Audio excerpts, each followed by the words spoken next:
Ayan, kakain na tayo mga kapobre. Ito na yung manok na binigay mo, Dong. Binigay ito ni G amin. Niluto ko na yun, oh. Tinula. Yan ang ulam ko pang hapunan. Ang ulam ko makain ito kasi yung mama mo hindi kakain. Yan lang sa kanya. Paksiw. Ako lang kumakain yan.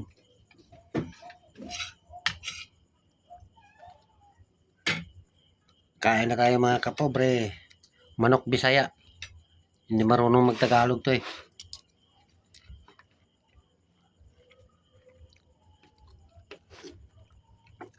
Ang sarap ng sabaw mga kapobre pag manok Bisaya.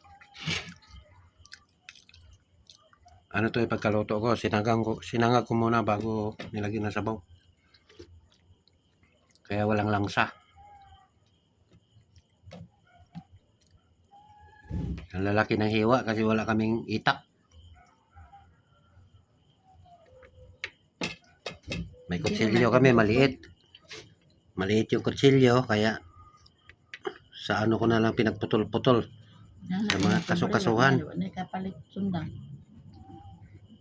Hindi makabili-bili ng itak. Walang pera.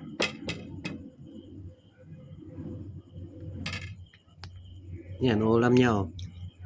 Paksiw.